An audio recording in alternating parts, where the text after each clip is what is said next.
ಬುದ್ಧ ಬಸವ ಅಂಬೇಡ್ಕರ್ ಹಾಗೂ ಗಾಂಧೀಜಿ ಸಂಗೊಳ್ಳಿ ರಾಯಣ್ಣನವರನ್ನ ಪ್ರಾತಸ್ಮರಣೆಯನ್ನು ಮನದಲ್ಲಿ ಸ್ಮರಿಸ್ತಾ ಯುವ ಪ್ರೇರಕ ಹಾಗೂ ವೀರ ಸನ್ಯಾಸಿ ಸ್ವಾಮಿ ವಿವೇಕಾನಂದರವರನ್ನು, ಮಹಾತಪಸ್ವಿ ಸ್ವಾತಂತ್ರ್ಯ ಸೇನಾನಿ ಮಹರ್ಷಿ ಕ್ರಾಂತದರ್ಶಿ ಶ್ರೀ ಮುರುಡಿ ಭೀಮಜ್ಜನವರನ್ನು ಹಾಗೂ ಈ ಭಾಗದಲ್ಲಿ ಆಗಿ ಹೋಗಿರುವಂಥ ಎಲ್ಲ ಪ್ರಾತಸ್ಮರಣೀಯ ಸ್ವಾತಂತ್ರ್ಯ ಹೋರಾಟಗಾರರನ್ನು, ಸಾಧು ಸಂತರನ್ನು, ಶರಣರನ್ನು ಮನದಲ್ಲಿ ಸ್ಮರಿಸಿ ದಿವಂಗತ ವೈಜನಾಥ್ ಪಾಟೀಲ್ ಹಾಗೂ ದಿವಂಗತ ವಿಠಪ್ಪ ಗೋರಂಟ್ಲಿ ಮತ್ತು ಕುಷ್ಟಗಿ ತಾಲೂಕಿನ ಪ್ರಪ್ರಥಮ ಸ್ವಾತಂತ್ರ್ಯ ಹೋರಾಟಗಾರ ಆಗಿರ್ತಕ್ಕಂಥ ದಿವಂಗತ ಫೂಲ್ಚಂದ್ ಜೈನ್ರವರನ್ನು ಈ ವಿಶೇಷ ಸಂದರ್ಭದಲ್ಲಿ ಸ್ಮರಿಸಿಕೊಂಡು ಪ್ರಗತಿಪರ ಅಭಿವೃದ್ಧಿ ಪಥದತ್ತ ಕೊಂಡೊಯ್ಯಬಲ್ಲ ವ್ಯಕ್ತಿ ಶಕ್ತಿಗಳನ್ನು ಮನದಲ್ಲಿ ಮತ್ತೊಮ್ಮೆ ಸ್ಮರಿಸಿಕೊಂಡು ವಿದ್ಯಾರ್ಥಿ, ರೈತ, ಕಾರ್ಮಿಕ, ಸೈನಿಕರ ನಾಡಿಮಿಡಿತ ಸಮಗ್ರ ಅಭಿವೃದ್ಧಿಗೆ ದೃಢ ಸಂಕಲ್ಪದೊಂದಿಗೆ ಮುನ್ನೆಲೆಗೆ ಬಂದಂಥ ಹೈದರಾಬಾದ್ ಕರ್ನಾಟಕ ಯುವಶಕ್ತಿ ಸಂಘಟನೆ ವತಿಯಿಂದ ಮತ್ತು ಹೈದರಾಬಾದ್ ಕರ್ನಾಟಕ ಯುವಶಕ್ತಿ ಸಂಘಟನೆಯ ಪ್ರೇರಣೆ, ಕಲ್ಪನೆ, ರಚನೆಯಲ್ಲಿ ನಡೆಯುವಂಥ ಈ ಒಂದು ವಿಭಿನ್ನ ಹೋರಾಟ ಕುಷ್ಟಗಿ ನಗರ, ಕುಷ್ಟಗಿ ತಾಲೂಕು ಹಾಗೂ ಹೈದರಾಬಾದ್ ಉರ್ಫ್ ಕಲ್ಯಾಣ ಕರ್ನಾಟಕ ಪ್ರದೇಶ ವ್ಯಾಪ್ತಿಯ ಜ್ವಲಂತ ಮತ್ತು ಜಟಿಲ ಸಮಸ್ಯೆಗಳು, ಈ ಭಾಗದ ನೀರಾವರಿ, ಕೃಷಿ, 371 ಜೆ ಕಲಂ, ಮೀಸಲಾತಿ, ನೇಮಕಾತಿ ಹಾಗೂ ಮುಂಬಡ್ತಿಗೆ ಸಂಬಂಧಪಟ್ಟಂತೆ, ಅದಲ್ಲದೆ ಸಮಗ್ರ ಹೈದರಾಬಾದ್ ಕರ್ನಾಟಕ ಪ್ರದೇಶ ವ್ಯಾಪ್ತಿಯ ಪ್ರತಿಯೊಬ್ಬ ಪ್ರಜೆಯ ಪ್ರತಿಧ್ವನಿಯಾಗಿ ಇಲ್ಲಿ ಒಂದು ಹೋರಾಟ ರೂಪುಗೊಳ್ತಾ ಇದೆ. ದಿನಾಂಕ 5/7/2026 ಭಾನುವಾರ, ವಿಶೇಷವಾಗಿ ಭಾನುವಾರ, ರವಿವಾರ ಸರ್ಕಾರಿ ರಜಾ ದಿನ, ಆದರೆ ನಮ್ಮ ಹೋರಾಟಕ್ಕೆ ಪ್ರಾರಂಭದ ದಿನ. ನಾಳೆ ಬೆಳಗ್ಗೆ 11 ಗಂಟೆಗೆ ಕುಷ್ಟಗಿ ನಗರದ ರಾಷ್ಟ್ರೀಯ ಹೆದ್ದಾರಿ ಪಕ್ಕದಲ್ಲಿರ್ತಕ್ಕಂಥ ಭಾರತ ರತ್ನ ಸಂವಿಧಾನ ಶಿಲ್ಪಿ ಡಾಕ್ಟರ್ BR ಅಂಬೇಡ್ಕರ್ ಅವರ ಪುತ್ಥಳಿಗೆ ಮಾಲಾರ್ಪಣೆ ಮಾಡಿ, ಆ ಮಾರ್ಗದಿಂದ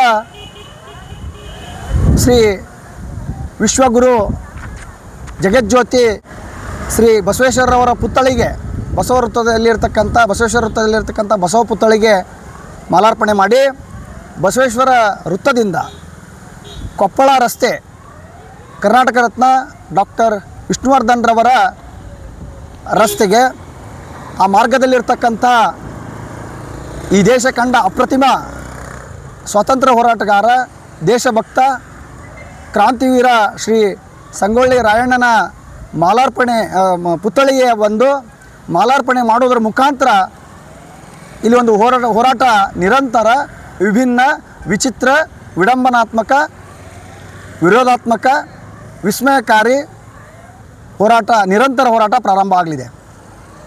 ಈ ಎಲ್ಲ ಹಿನ್ನೆಲೆಗಳು ನಡೀತಕ್ಕಂಥದ್ದು ವೇದಿಕೆ ಯಾವುದು ಅಂತಂದರೆ ಪ್ರಜ್ಞಾವಂತ ಪ್ರಗತಿಪರ ಪ್ರಜಾಪ್ರಭುಗಳ ಹೋರಾಟದ ವೇದಿಕೆ ಮುಖಾಂತರ ಈ ಎಲ್ಲ ಹೋರಾಟಗಳು ಮುಂಚೂಣಿಗೆ ಬರಲಿವೆ. ಇದು ಕೇವಲ ಒಂದು ದಿನ ಅಥವಾ ಅನಿರ್ದಿಷ್ಟಾವಧಿ ಹೋರಾಟ ಅಲ್ಲ. ಇದು ತಮ್ಮ ಗಮನಕ್ಕಿರಲಿ. ಈ ಭಾಗದ ಎಲ್ಲ ಸಂಘ ಸಂಸ್ಥೆಗಳು, ಜನಪ್ರತಿನಿಧಿಗಳು, ಅಧಿಕಾರಿಗಳು, ಪ್ರತಿಯೊಬ್ಬ ಸಾಮಾನ್ಯ ಪ್ರಜೆಯ ಭಾವನಾತ್ಮಕ ನಾಡಿಮಿಡಿತವಾಗಿರ್ತಕ್ಕಂಥ ಹೋರಾಟ. ಅದಕ್ಕೆ ಪ್ರಜ್ಞಾವಂತ ಪ್ರಗತಿಪರ ಪ್ರಜಾಪ್ರಭುಗಳ ಹೋರಾಟದ ವೇದಿಕೆ ಮುಖಾಂತರ ಈ ಒಂದು ಹೋರಾಟ ಪ್ರಾರಂಭ ಆಗಲಿದೆ. ಹೋರಾಟದ ರೂಪುರೇಷೆ ಈ ರೀತಿ ಇದೆ. ಕುಷ್ಟಗಿ ನಗರದ ಕರ್ನಾಟಕ ರತ್ನ ಡಾಕ್ಟರ್ ವಿಷ್ಣುವರ್ಧನ್ ರಸ್ತೆಯ ಪಕ್ಕದಲ್ಲಿರ್ತಕ್ಕಂಥ ಕ್ರಾಂತಿವೀರ ಸಂಗೊಳ್ಳಿ ರಾಯಣ್ಣನ ಪುತ್ಥಳಿಯ ಹಿಂದುಗಡೆ ಇರ್ತಕ್ಕಂಥ ಸರ್ಕಾರಿ ಜಾಗೆಯಲ್ಲಿ ಈ ಒಂದು ಹೋರಾಟ ಪ್ರಾರಂಭ ಆಗ್ತದೆ. ಪ್ರತಿದಿನ ಹೋರಾಟ ಬೆಳಗ್ಗೆ 10 ಗಂಟೆಗೆ ಪ್ರಾರಂಭ ಆಗಿ ಸಾಯಂಕಾಲ 5:30ಕ್ಕೆ ಮುಕ್ತಾಯಗೊಳ್ಳಿದೆ. ಅದರ ಜೊತೆಗೆ ವಿಶೇಷತೆ ಅಂದರೆ ಎಲ್ಲ ಸರ್ಕಾರಿ ರಜಾ ದಿನಗಳಂದು ನಮ್ಮ ಹೋರಾಟಕ್ಕೆ ರಜೆ ಇರ್ತದೆ. ಅದು ಮುಂದೆ ಕಾಲಾನುಕ್ರಮದಲ್ಲಿ ಹೋರಾಟದ ರೂಪುರೇಷೆ ಬದಲಾವಣೆ ಆದಾಗ ವೇದಿಕೆಯ ಮುಖ್ಯಸ್ಥರೆಲ್ಲರೂ ಸೇರಿ ನಿರ್ಣಯಗಳನ್ನು ತೆಗೆದುಕೊಳ್ತೇವೆ. ಅದರ ಜೊತೆಗೆ ಈ ಒಂದು 150-200 ಮೀಟರ್ ಅಂತರದಲ್ಲಿ ಗುಟ್ಕಾ ಅಂದರೆ ತಂಬಾಕು, ಮದ್ಯ ಮತ್ತು ಧೂಮಪಾನ ಮಲಮೂತ್ರ ವಿಸರ್ಜನೆಗೆ ಸಂಬಂಧಪಟ್ಟಂತೆ ನಿಷೇಧಿತ ವಲಯ ಅಂತ ಘೋಷಣೆ ಮಾಡ್ತೇವೆ. ಇದು ಪ್ರಮುಖವಾಗಿ. ನಂತರ ಹೋರಾಟ ಚಳುವಳಿ ಪ್ರತಿಭಟನೆಯಲ್ಲಿ ಎಷ್ಟೆಲ್ಲ ಆಯಾಮಗಳಿವೆ. ಉದಾಹರಣೆಗೆ ಮೌನ, ಕಪ್ಪು ಪಟ್ಟಿ, ಬಾರ್ಕೋಲ್ ಚಳವಳಿ, ಎತ್ತಿನ ಬಂಡಿ ಮೆರವಣಿಗೆ, ಪಾದಯಾತ್ರೆ, ಅದಲ್ಲದೆ ಅರೆಬೆತ್ತಲೆ, ಉರುಳು ಸೇವೆ, ಉಗುಳು ಸೇವೆ, ಚಳವಳಿ, ಅನಿರ್ದಿಷ್ಟಾವಧಿ, ಅಹೋರಾತ್ರಿ, ಉಪವಾಸಕ್ಕೆ ಕೂಡ ನಾವೆಲ್ಲ ಕೂಡ್ತಾ ಇದ್ದೇವೆ. ಇದೊಂದು ಈ ಭಾಗ ಕಂಡು ಕೇಳರಿಯದಂಥ ವಿಚಿತ್ರವಾದಂಥ ಹೋರಾಟ. ಈ ಹೋರಾಟ ನಿರಂತರವಾಗಿ ಸಾಗಲಿದೆ. ಅದು ಕೇವಲ 1 ತಿಂಗಳಲ್ಲ, 2 ತಿಂಗಳಲ್ಲ, ವರ್ಷಗಟ್ಟಲೆನೂ ಆಗಬಹುದು. ಇದು ನಿರಂತರ ಹೋರಾಟ ಕೂಡ ಆಗ್ಬೋದು. ನಮ್ಮ ಎಲ್ಲ ಸಮಸ್ಯೆಗಳು ಕೂಡ ಬಗೆಹರಿವರೆಗೂ ಮತ್ತು ಹೊಸ ಸಮಸ್ಯೆಗಳು ಉದ್ಭವ ಆಗ್ತಾ ಇರ್ತವೆ. ಹಳೆ ಸಮಸ್ಯೆಗಳು, ಹಳೆ ಬೇಡಿಕೆಗಳು ಇರ್ತವೆ. ನಾವು ಮಾತ್ರ ಈ ಹೋರಾಟವನ್ನು ನಿರಂತರವಾಗಿ ಮಾಡ್ತಾ ಇದ್ದೇವೆ ಅನ್ನುವಂಥ ಹೇಳಿಕೆಯನ್ನು ಭಾಗದ ಎಲ್ಲ ಪ್ರಜೆಗಳ ಪ್ರತಿಧ್ವನಿಯಾಗಿ ಹೈದರಾಬಾದ್ ಕರ್ನಾಟಕ ಯುವಶಕ್ತಿಯಿಂದ ಮಾಧ್ಯಮಗಳ ಮಿತ್ರರಿಂದ ಈ ಒಂದು ವಿಷಯವನ್ನು, ಈ ಒಂದು ಹೋರಾಟದ ರೂಪುರೇಷೆಯನ್ನು ವ್ಯಕ್ತಪಡಿಸ್ತಾ ಇದ್ದೀನಿ.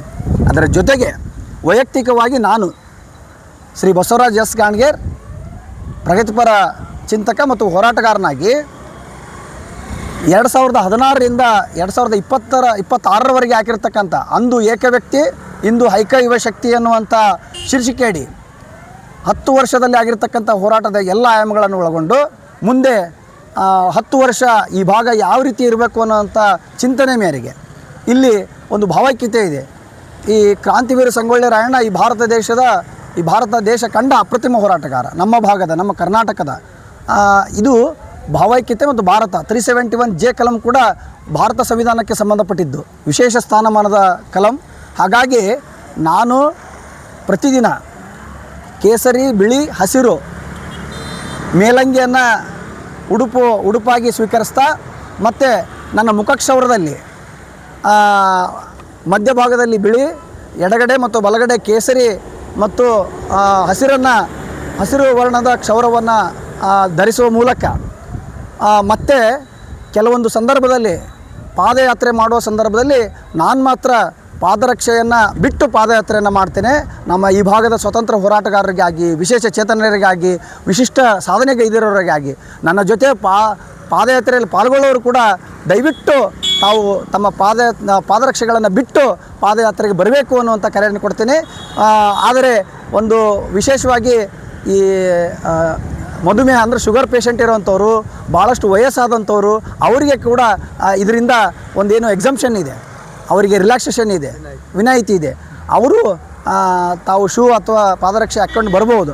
ಆದರೆ ಯುವಕರೇನಿದ್ದಾರೆ, ಮಧ್ಯಮ ವಯಸ್ಕರ ಏನು ಪಾದಯಾತ್ರಿಕರು ಇರ್ತಾರೆ, ಅವರೆಲ್ಲರೂ ಕೂಡ ತಮ್ಮ ಪಾದರಕ್ಷೆಗಳನ್ನು ಕಳಚಿ ನನ್ನ ಜೊತೆಗೆ 4 ಹೆಜ್ಜೆಗಳನ್ನು ಹಾಕಬೇಕು, ಪಾದಯಾತ್ರೆಯಲ್ಲಿ ಪಾಲ್ಗೊಳ್ಳಬೇಕು ಅಂತ ಒಂದು ವಿನಂತಿಯನ್ನು ಮಾಡ್ಕೊಳ್ತಾ, ಈ ಹೋರಾಟಕ್ಕೆ ಸಾಂಕೇತಿಕವಾಗಿ ಪ್ರತಿದಿನ ನಡೆಯುವಂಥ ಹೋರಾಟಕ್ಕೆ ತಾವೇನು ಬೆಂಬಲ ಕೊಡ್ಲಿಕ್ಕೆ ಬರ್ತೀರಿ, ಅವರೆಲ್ಲರೂ ಕೂಡ ತಮ್ಮ ಆರೋಗ್ಯದ ಬಗ್ಗೆ ಕಾಳಜಿ ವಹಿಸ್ಕೊಳ್ತಾ ಕೂಡ ನಮ್ಮ ಪಾದಯಾತ್ರೆ ಹೋರಾಟದಲ್ಲಿ ಭಾಗವಹಿಸಬಹುದು. ವಿಶೇಷವಾಗಿ ಮಧುಮೇಹ ಮತ್ತು ಹೃದಯ ಸಂಬಂಧಿ ಇತರೆ ಕಾಯಿಲೆಗಳಿರೋರು ಕೂಡ ತಮ್ಮ ಆರೋಗ್ಯದ ಹಿತದೃಷ್ಟಿಯಿಂದ, ಸಂರಕ್ಷಣೆಯ ಹಿತದೃಷ್ಟಿಯಿಂದ ನಮ್ಮ ಹೋರಾಟದಲ್ಲಿ ಮತ್ತು ಪಾದಯಾತ್ರೆಯಲ್ಲಿ ವಿಶೇಷ ಹೋರಾಟಗಳಲ್ಲಿ ಭಾಗವಹಿಸಬೇಕು. ಹಾಗೂ ಈ ಸ್ಥಳದ ಒಂದು ವಿಶೇಷತೆಯನ್ನು ಮತ್ತೊಮ್ಮೆ ತಮಗೆ ನಾನು ಸಾದರಪಡಿಸಲಿದ್ದೇನೆ. ನಾವು ನೋಡ್ಬೋದು, ಸಂಗೊಳ್ಳಿ ರಾಯಣ್ಣನವರ ಪಶ್ಚಿಮಾಭಿಮುಖ ಇರತಕ್ಕಂಥ ಪುತ್ಥಳಿಯಲ್ಲಿ ವಿದ್ಯುತ್ ಕಂಬದಲ್ಲಿ ಒಂದು CC ಕ್ಯಾಮ್ರಾ ಇದೆ. ಇದು ನಮಗೆ ಭದ್ರತೆ ಮತ್ತು ಸುರಕ್ಷತೆ ಮತ್ತು ಜಾಗೃತವಾದಂಥ ಒಂದು ಅನುಕೂಲ. ನಂತರ ನಾವಿಲ್ಲಿ ಈಗ ನೋಡ್ತಾ ಇದ್ದೀವಿ, ಕೊಪ್ಪಳ ರಸ್ತೆಗೆ ಹೊಂದ್ಕೊಂಡು ಒಂದು ಅಡ್ಡ ರಸ್ತೆ ಇದೆ. ಈ ಅಡ್ಡ ರಸ್ತೆಯ ಎಡಗಡೆ ನಾವು ಹೀಗೆ ಅಡ್ಡ ರಸ್ತೆಗೆ ಎದುರುಮುಖ ಹೋದರೆ ಎಡಗಡೆ 4 ಚಕ್ರದ ವಾಹನಗಳನ್ನು ನಾವು ನಿಲುಗಡೆಗೆ ಆಯ್ಕೆ ಮಾಡ್ಕೊಂಡಿದ್ದೇವೆ. ಇದೆಲ್ಲ ಕೂಡ ನಾವು ಸ್ವಚ್ಛತೆಯಿಂದ ಕಾಪಾಡ್ಕೊಳ್ತಕ್ಕಂಥ ಜಾಗ. ನಾವಿಲ್ಲಿ 4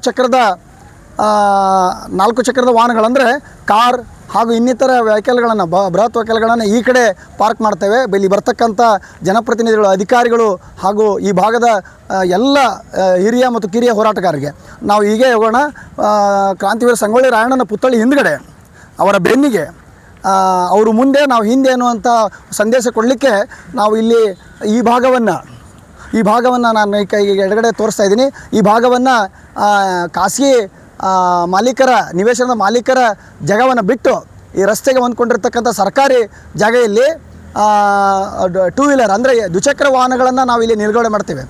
ಅದರ ಜೊತೆಗೆ ಮುಂದಿನ ದಿನಗಳಲ್ಲಿ ಈ ಭಾಗದ ಹೋರಾಟಕ್ಕೆ ಈ ವೇದಿಕೆಗೆ ಬರ್ತಕ್ಕಂಥ ಎಲ್ಲ ಹೋರಾಟಗಾರರಿಗೆ, ಮಹಿಳೆಯರಿಗೆ, ವಯೋವೃದ್ಧರಿಗೆ ಅನುಕೂಲ ಆಗಲಿ ಅನ್ನುವಂಥ ನಿಟ್ಟಿನಲ್ಲಿ ಈ ಭಾಗದಲ್ಲಿ, ವಿಶೇಷವಾಗಿ ಈ ಭಾಗದಲ್ಲಿ ಮೊಬೈಲ್ ಟಾಯ್ಲೆಟನ್ನು ನಾವು ಅಳವಡಿಸ್ತಾ ಇದ್ದೇವೆ. ಮುಂದಿನ ದಿನಗಳಲ್ಲಿ ಅಂದರೆ ಪುರುಷರಿಗೆ ಮತ್ತು ಸ್ತ್ರೀಯರಿಗೆ ಪ್ರತ್ಯೇಕವಾಗಿ ಮೊಬೈಲ್ ಟಾಯ್ಲೆಟನ್ನು ಮಾಡ್ತೇವೆ.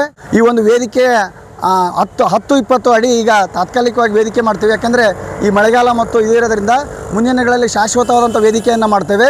ಜೊತೆ ವೇದಿಕೆಯಲ್ಲಿ 9 ಮಹನೀಯರ ಭಾವಚಿತ್ರಗಳಿರ್ತವೆ ಮತ್ತು ಪ್ರಮುಖವಾಗಿ ಕುಷ್ಟಗಿ ನಗರ, ಕುಷ್ಟಗಿ ತಾಲೂಕು ಹಾಗೂ ಈ ಹೈದರಾಬಾದ್ ಉರ್ಫ್ ಕಲ್ಯಾಣ ಕರ್ನಾಟಕ ಪ್ರದೇಶದ ಬೇಡಿಕೆಗಳ ಬ್ಯಾನರ್ಗಳಿರ್ತವೆ ಮತ್ತು ಪ್ರತಿದಿನ 2 ರಾಜ್ಯ ಮಟ್ಟದ ದಿನಪತ್ರಿಕೆಗಳಿರ್ತವೆ ಮತ್ತು ಪ್ರಮುಖವಾಗಿ 3 ರಿಜಿಸ್ಟರ್ ಇರ್ತವೆ. ಮೊದಲನೇ ರಿಜಿಸ್ಟರ್ ಭೇಟಿ ಮತ್ತು ಬೆಂಬಲ, 2ನೇ ರಿಜಿಸ್ಟರ್ ಸಲಹೆ ಮತ್ತು ಸೂಚನೆ ಮಾರ್ಗದರ್ಶನ, 3ನೇ ರಿಜಿಸ್ಟರ್ ಇಲ್ಲಿ ಬಂದು ದೂರು ಸಮಸ್ಯೆ ಮತ್ತು ಇದರಿಗೆ ವಿಶೇಷವಾಗಿ ಗೌಪ್ಯ ದೂರು ಪೆಟ್ಟಿಗೆಯನ್ನು ಅಳವಡಿಸ್ತಾ ಇದ್ದೀವಿ. ತಾವು ಬಂದು ಯಾವುದೇ ಸಾರ್ವಜನಿಕರೇ ಅಥವಾ ಯಾರೇ ಬಂದು ಅಲ್ಲಿ ಗೌಪ್ಯವಾಗಿ ಕಂಪ್ಲೇಂಟನ್ನು ಮೆನ್ಷನ್ ಮಾಡಿ ಹೋಗ್ಬೋದು. ಅದಕ್ಕೆ ಈ ಭಾಗದ ಎಲ್ಲ ಸಂಘ ಸಂಸ್ಥೆಗಳು, ದಲಿತ ಪರ, ಕನ್ನಡ ಪರ, ಪ್ರಗತಿಪರ ಹಾಗೂ ಕೂಲಿ ಕಾರ್ಮಿಕರ ಪರ ಸಂಘ ಸಂಸ್ಥೆ ಸಂಘಟನೆಗಳು ಎಲ್ಲರೂ ಕೂಡ ತನುಮನದಿಂದ ಬೆಂಬಲಿಸಬೇಕು, ಸಹಕರಿಸಬೇಕು ಅಂಥೇಳಿ ರಣಗಲ್ ನ್ಯೂಸ್ನ ಮುಖಾಂತರ ನಾನು ಬೇಡಿಕೊಳ್ತಾ ಇದ್ದೀನಿ. ಯಾರ ವಿರುದ್ಧ ಹೋರಾಟ? ಇದು ನಾನು ಈಗಾಗಲೇ ಸಮಗ್ರವಾಗಿ ಹೇಳಿದಂತೆ ಯಾರ ವಿರುದ್ಧವೂ ಅಲ್ಲ, ಯಾರ ಪರವೂ ಅಲ್ಲ. ಇದು ಪ್ರಜೆಗಳಿಗಾಗಿ, ಈ ಭಾಗದ ಎಲ್ಲ ಸಾರ್ವಜನಿಕರಿಗಾಗಿ, ಇಲ್ಲಿ ನೊಂದು ಬೆಂದು ಇಲ್ಲಿ ಆಡಳಿತಾತ್ಮಕ ಸಮಸ್ಯೆಗಳಿಂದ ಬೇಸತ್ತಿರ್ತಕ್ಕಂಥವರಿಗಾಗಿ ಮತ್ತು ಈ ಭಾಗದ ನಿರ್ಲಕ್ಷಿತ ಮತ್ತು ಇಚ್ಛಾಶಕ್ತಿಯ ಕೊರತೆಯಿಂದ ಇರತಕ್ಕಂಥ ಅಧಿಕಾರಿಗಳು ಮತ್ತು ಜನಪ್ರತಿನಿಧಿಗಳ ವಿರುದ್ಧ ಹೊರತು ಯಾರ ವಿರುದ್ಧವೂ ಅಲ್ಲ, ಯಾರ ಪರವೂ ಅಲ್ಲ. ಅಧಿಕೃತ ದಾಖಲೆಗಳನ್ನು ನಾನು ಮಾಧ್ಯಮದವರಿಗೆ ಕೊಡ್ತೇನೆ.